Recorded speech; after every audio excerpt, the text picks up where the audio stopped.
So we just talked about resolution. Now let's talk about frame rate. Frame rate is frames per second. You'll often see this as FPS. When you're talking about cinematography or video, what you're actually doing is taking multiple images and running them up and speeding them up to make it look like a video, right? So that's how they figured out video and cinematography. They took a ton of photos, moved them really fast, kind of like animation, and they turned into a moving image.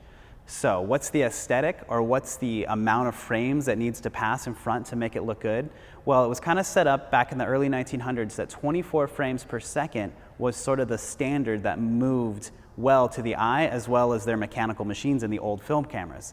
That means that every second there's 24 frames passing in front of your lens, right? Just like that. So that aesthetic became the standard for frame rate playback when it played through a projector. So the projector would also then take that same film and run 24 frames a second to mimic the exact amount of light that it captured in the moment. When we moved into television, the video aspect, they seemed to kind of like a different look, and it became 30 frames per second.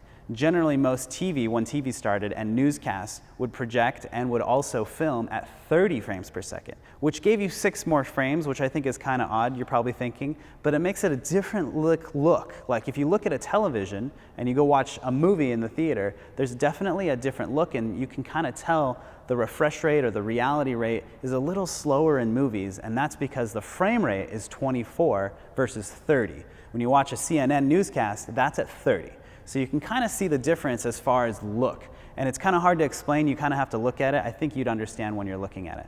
So as we move into the digital age, we've really kind of settled in 24 frames per second as the standard movie aesthetic. For some reason, we've all kind of come used to that. We like that. That's our magical point for really cinema and movies. A lot of TV shows, like shows on HBO, Game of Thrones, stuff like that, they shoot at 24.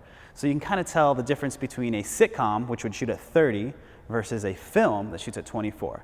So when you take your project, you have to decide where you're going to be shooting. If you're shooting an interview for television or something like that, you might want to stick to 30. If your look is more cinema and you want it to look a little more dynamic as far as aesthetic and movie and magic, 24 frames is where you're going to be at.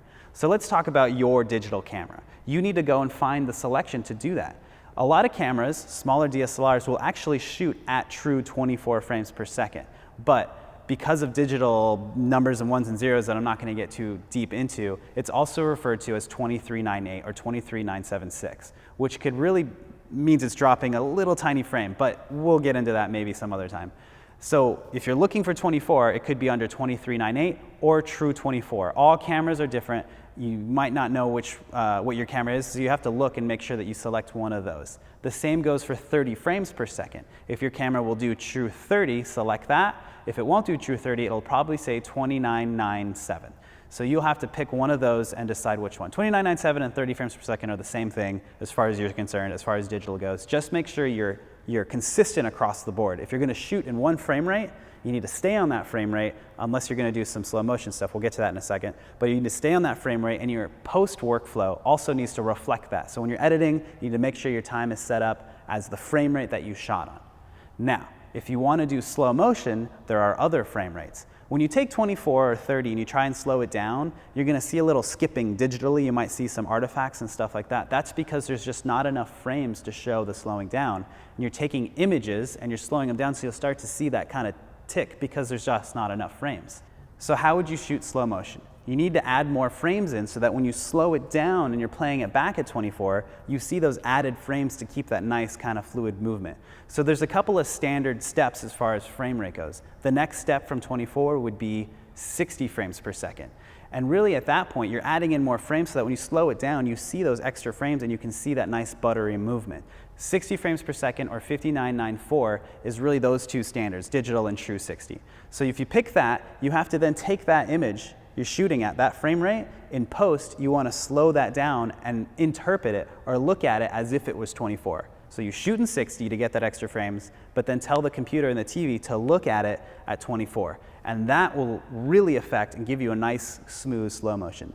Not all cameras will shoot at 60 frames per second. In fact, some cameras will only shoot at 60 frames per second if you drop your resolution down. So if you're shooting at 1920 by 1080, it'll drop you down to 1280 by 720, and you'll be able to shoot 60 frames per second, but your resolution just went down. So you kind of have to pick and choose how you're going to shoot on those types of cameras. Other cameras, newer cameras like the C300 Mark II will let you shoot at 60 frames per second at 1920 by 1080. The older C100 will only let you shoot at, will not even let you shoot at 60 frames per second, I think. So you kind of have to figure out which camera you want and what you're going to shoot at. If you're tending to do a lot of music videos and sports stuff that you want slow motion at, you might want to look into a camera that shoots at a higher frame rate. If you're not worried about that, all the other cameras will shoot at 24, they'll shoot at 30, they'll shoot at your standard definition. It just depends on what your project is and what frame rate you're really going for.